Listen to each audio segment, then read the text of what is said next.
E aí, pessoal, bom dia, boa segunda-feira para vocês. Como é que vocês estão? Eu espero que vocês estejam bem, que Papai do Céu os abençoe. E hoje nós começamos com 3 excelentes notícias. Presidente Bolsonaro de alta, professor Olavo de Carvalho de alta também, e o ministro da Infraestrutura, Rogério Marinho, também ganhou alta, ou seja, já são 3 notícias aí para se comemorar. Então eu já aproveito e convido vocês para o dia 1º do 8, ou 1º de agosto, para a manifestação em prol do voto impresso e publicamente auditável, já que estão tentando passar uma rasteirinha de boas aí na população para que o voto impresso não seja aprovado. E como a discussão vai retomar no dia 5 de agosto, nós temos aí o primeiro domingo do mês de agosto para lutarmos pela liberdade, pelo voto transparente, pelo voto auditável. Então eu conto com a presença de vocês aqui em São Paulo, será na Paulista, e eu conto com vocês lá na Paulista para a gente lutar pela nossa liberdade, porque o voto impresso realmente é a nossa liberdade em jogo. E por falar em voto impresso, o presidente Bolsonaro saiu do hospital falando sobre isso. Bolsonaro volta a defender voto impresso verificável e critica a vontade doida de Barroso em manter o sistema atual. Será que esse voto eletrônico é usado no mundo todo? É tão confiável assim? Questionou o presidente. Claro que não, só o Brasil e mais 3 países que usam esse sistema do voto, né? Sem auditoria, sem impressão, sem nada. E aí, já que a gente está falando em gente estranha como o Barroso, que tem uma vontade doida, agora o Lira, que antes era a favor do voto impresso, agora já não é mais tanto, está defendendo o semipresidencialismo. Lira defende semipresidencialismo para estabilizar a política. A proposta criaria a figura do primeiro-ministro para chefiar o governo e diminuiria ainda mais os poderes do presidente. A minha dúvida é por que não se cria então um semi-STF para que um primeiro-ministro do Supremo para chefiar o Supremo Tribunal Federal, diminuir o poder dos iluministros e quem sabe assim pare de ter tanto arroubos, tanta inconstitucionalidade, tanta coisa errada no país. Mas não, isso não. Nós vamos tirar ainda mais os poderes do presidente, porque também quem defende essa medida é o Barroso.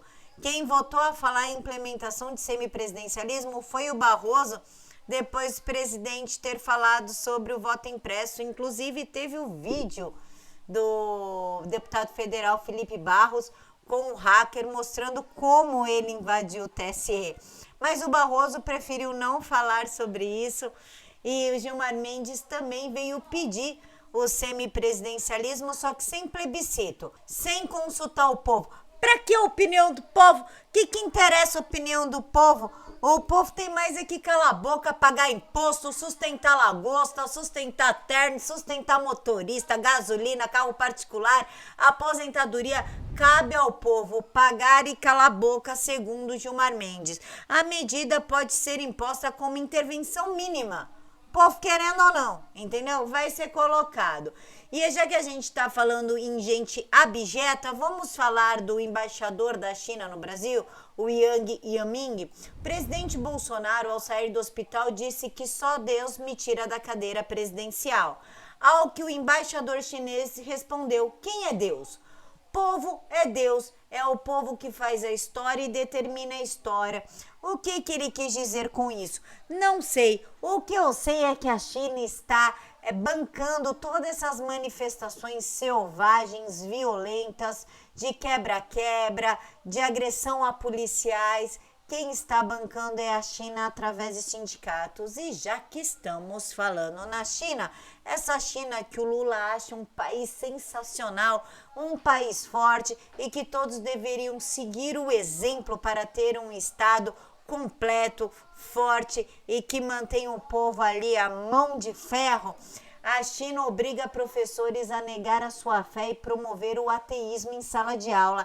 É isso que o Lula defende. Porque esquerdista odeia a fé. E eu vou explicar para vocês porque esquerdista odeia o cristianismo. Não é que eles odeiam a fé não, porque eles têm lá as religiões deles lá, que eles chamam de afro-religião, enfim. É porque o cristianismo te dá a ética, a moral, os bons costumes, o pesar, o equilíbrio para você ter uma base familiar, para você criar os seus filhos. Então isso incomoda porque não ajuda na agenda deles, entendeu? É simplesmente por isso.